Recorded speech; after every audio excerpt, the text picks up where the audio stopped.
عامر ضیاء صاحب، سر یہ جو جنگ شروع ہوئی ہے اس وقت بظاہر جو حکومت اور تحریک انصاف کی لگتی ہے، لیکن نیائی صاحب کہہ رہے ہیں کہ یہ اسٹیبلشمنٹ اور عمران خان کی ہے، جس میں شہباز شریف صرف ایک ڈمی اور کٹ پتلی سے بھی ورس ہے. آپ بھی اس کو اس طرح ہی دیکھتے ہیں اور یہ کہاں تک جاتی ہوئی آپ کو نظر آتی ہے سر؟ کیا یہ گورنمنٹ بھی رہے گی 5 سال اور یہ پریشر بھی فیس کرتی رہے گی، ایک طرف عمران کے، ایک طرف یہ سنی اتحاد کونسل کے فیصلوں کے ایٹسیکٹرا گورننس کے، اکانومی کے؟ جی عامر صاحب. وہ مجھے ایک مصرع یاد آیا کہ سر آئینہ میرا عکس ہے، پس آئینہ کوئی اور ہے. واللہ عالم. مطلب ظاہر ہے کہ نیازی صاحب کی زیادہ ان کی نظر ہے اور زیادہ بصیرت آمیز گفتگو کرتے ہیں. دیکھیں مجبوری اور مشکل میں سارے لوگ ہیں، اور ذرا سی میں اسٹیبلشمنٹ کی اگر آپ اجازت دیں تو میں اس کی مشکل کا ذکر کروں کہ لوگ سمجھتے ہیں کہ صرف پاکستان تحریک انصاف اور ان کا جو سوشل میڈیا بریگیڈ ہے وہ اسٹیبلشمنٹ کے پیچھے پڑا ہوا ہے.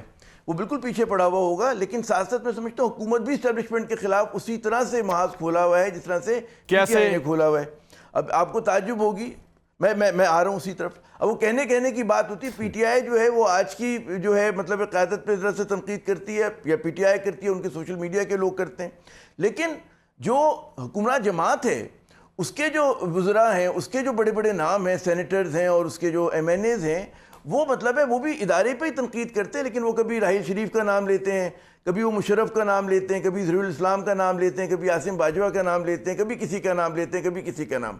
مطلب ہے کہ اگر آپ دیکھیں تو تنقید جو ہے ادارے پہ ہی ہو رہی ہوتی ہے نا، ایسے ہی ہے نا. تو بات یہ ہے کہ ہر سیاسی جماعت جو اپنا ملبہ ہوتا ہے، اپنی جو ان کی فیلئر ہوتی ہے، وہ اسٹیبلشمنٹ پہ گرانے کی کوشش کرتی ہے، ٹھیک ہے نا. اور مزیدار بات یہ ہے کہ مطلب ہے نہ آئی ایس پی آر جواب دے سکتا ہے، یا جن لوگوں کا نام لے کر مطلب ہے کہ کہا جاتا ہے کہ جنہوں نے نواز شریف کو نہیں چلنے دیا اور فلاں نے اس کو نہیں چلنے دیا، وہ لوگ جواب بھی نہیں دے سکتے. تو اس وقت اسٹیبلشمنٹ پہ ہر طرف سے حملہ ہو رہا ہے. ایک طرف تو جو عسکریت پسند ہے وہ لڑ رہے ہیں، ایک طرف سے مطلب ہے کہ ایک سوشل میڈیا بریگیڈ لڑ رہا ہے، ایک طرف سے آپ دیکھتے ہیں کہ جناب خدا آپ کا بھلا کرے حکمراں جماعت خود لڑ رہی ہے، ایک طرف سپریم کورٹ کے فیصلے ایسے آ رہے ہیں، صورتحال ہے، سپریم کورٹ ہے. تو آپ سوچیں کہ سب سے جو مشکل میں ہے، میں خیر کہوں گا مشکل میں تو پورا ہمارا ملک ہے، ہمارا پیارا وطن مشکل میں ہے، ٹھیک ہے نا، اور ہر پلیئر مشکل میں ہے. لیکن اسٹیبلشمنٹ کی بہت بڑی مشکل ہے، اس کے پاس کوئی ڈیپینڈیبل اتحادی بھی نہیں ہے اس وقت. اور یہ میرے خیال میں ایک بہت بڑا کوسچن مارک ہے. ان کو سوچنا چاہیے کہ جن لوگوں کو مطلب ہے کہ جن کا ملبہ اٹھایا ہوا ہے اسٹیبلشمنٹ نے، مطلب ہے کہ جس کے لیے ساری تنقید بھگت رہے ہیں، شریف خاندان کے لیے ان کی سیاست کا احیا ہوا، دوبارہ برسر اقتدار آئے. آپ سوچیں نا کہ جو باجوہ صاحب تھے ان کے تو احسان تلے نون لیگ دبی ہوئی ہے، لیکن اس کے باوجود جناب تنقید وہ جب تبرہ پڑھتے ہیں تو جنرل باجوہ سے شروع کرتے ہیں، ٹھیک ہے نا. حالانکہ نواز شریف صاحب کیسے گئے تھے، لیکن عامر صاحب اس کے اندر کس حد تک ساری صورتحال کی ذمہ داری عامر بھائی عمران خان پہ بھی تو ہے نا. انہوں نے بھی نہ اسٹیبلشمنٹ کے لیے کوئی سپیس چھوڑی کہ وہ کچھ اور سوچیں. جس طرح کی کنفیڈریشن انہوں نے شروع کی، انہوں نے باقیوں کے لیے بھی کوئی سپیس نہیں چھوڑی، انہوں نے ایون میڈیا کے لیے بھی سپیس نہیں چھوڑی اپنے آپ کو ڈیفینڈ کروانے کی. عمران کی ذمہ داری بھی ہے یا کچھ نہیں ہے کہ وہ بس بالکل کلین چٹ ہے؟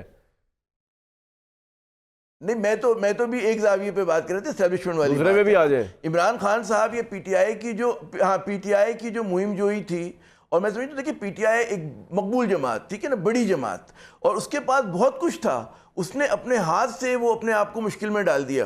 اگر وہ مطلب میرے خیال میں اتنی بری حالت پہ نہ ہوتے، اگر وہ استعفیٰ نہ دے رہے ہوتے جس طرح سے انہوں نے مطلب نہیں سر ابھی موجودہ. اچھا ابھی ایک بات بتائیں عامر صاحب، پرانی باتوں کو چھوڑیں، یہ بتائیں اس وقت میں آ رہا ہوں، میں ابھی بھی آ رہا ہوں. دیکھیں نا، بات یہ ہو رہی ہے کہ آپ ہمیشہ لڑائی میں، سیاسی لڑائی میں ہدف کا تعین کرتے ہیں، اور دنیا بھر میں یہ اصول ہوتا ہے کہ آپ تمام لوگوں کو اکٹھا نہیں کر دیتے، اپنے مخالفین کو ان میں آپ تفریق کرتے ہیں. ابھی پی ٹی آئی کو سوچنا چاہیے کہ نون لیگ اس کا ہدف ہونی چاہیے، اس کا ہدف اسٹیبلشمنٹ ہونا چاہیے. عمران خان سپریم کورٹ کے سارے کیس بھی جیت جائیں، عمران خان ریویو پٹیشن بھی جیت جائیں، عمران خان عدت کیس بھی جیت گئے، عمران خان کی پارٹی اسٹیبلش ہو گئی، عمران خان 2/3 میجورٹی بھی لے جائیں، let put it this way, then what? جو لڑائی چل رہی ہے جس کے اندر آبویسلی عوام صرف بیلٹ باکس کی حد تک تو عمران خان کے ساتھ ہے، سڑکوں پہ تو نہیں آئی پروٹیسٹ کر رہے ہیں، کوئی پریشر تو نہیں ڈالا اس نے کسی ادارے کے اوپر یا کسی گورنمنٹ کے اس کے فنکشنری کے اوپر کہ جی عمران خان ناجائز گرفتار ہے، عمران خان کو باہر لے کے آؤ. یہ چیز آج کی ڈیٹ تک تو نہیں ہے. عمران خان بھلے بیٹھے بٹھائے پرائم منسٹر بھی بن جائے، وہ رہیں گے تو جیل میں ہی. کہ آپ کو کوئی نظر آتی ہے جگہ کہ وہ جیل سے باہر آ سکیں؟ کیونکہ جن کیسز سے وہ نکلتے ہیں 25 کیس اور ان کے اوپر ڈل جاتے ہیں، ان کی گرفتاریاں آ جاتی ہیں. تو عمران خان کو فزیکلی پریگمیٹکلی کیا فائدہ ہو رہا ہے؟ وہ تو ٹھیک ہے بڑے پاپولر ہو رہے ہیں، نیلسن منڈیلا ہی بہت پاپولر تھے، نکلے تو 35 سال بعد بھی نا، لیکن عمران خان کے پاس شاید یا ہمارے پاس 35 سال کی لگژری ہوئی نا ٹائم کی۔ کامران صاحب بات یہ ہے کہ وہ بڑا آپ نے اچھی بات کی، وہ کہتے ہیں، ہم تذکرہ کرتے ہیں کہ براؤنی پوائنٹس ہوتے ہیں، ان براؤنی پوائنٹس کی کوئی اہمیت نہیں ہوتی، تو پی ٹی آئی مسلسل براؤنی پوائنٹ جیت رہی ہے، وہ بڑے بڑے جلسے کر کے، وہ جو بھی ان کے کیسز ہیں۔ ایک بات سمجھنی ہوگی، پاکستان جیسے ترقی پذیر ممالک میں جب تک مقبول سیاسی جماعت اور پاکستان کا جو سب سے مضبوط ادارہ ہے وہ ایک دوسرے کے ساتھ مل کے نہیں چلیں گے، پاکستان آگے نہیں بڑھ سکتا۔ آپ کو یہ ایک ہماری حقیقت ہے کہ جناب کہیں نہ کہیں سب کو، نہیں سر، آپ عامر بھائی میرے پروگرام میں نا آئیڈیلزم پہ باتیں کرتے ہیں، لوگ اچھے لگتے نہیں، اور آپ کیوں آئیڈیلسٹ بن رہے ہیں؟ ایک پیج ہوگا جب مفاہمت ہوگی، اس کی بات نہیں ہو رہی، اب کی بات کریں، لڑائی کی بات کریں، کنفرنٹریشن کی بات کریں، وہ آپس سے آئینہ کی بات کریں تھے نا آپ اور میں۔ ہمارا کام یہ ہے کہ ہم نے عکس کو رپورٹ کرنا ہے، ہم نے آئینے کو چینج نہیں کرنا، ہم کوئی مبلغ تھوڑی ہیں کہ نکل جائیں گے۔ ہاں جی بتائیں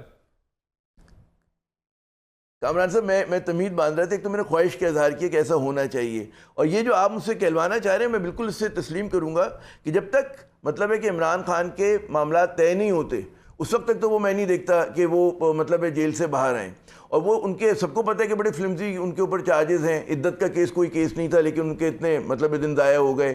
اسی طرح توشہ خانہ 1 ہم نے دیکھا، اب توشہ خانہ 2 ماشاءاللہ آ گیا ہے۔ بریک کے لیے مجھے کہا جا رہا ہے ان کا وہاں پر وہ بات یہ ہے عامر بھائی، میں نے میرے خیال میں جواب دے دیا آپ کو، آپ نے جواب دے دیا، آپ نے جواب بالکل دے دیا۔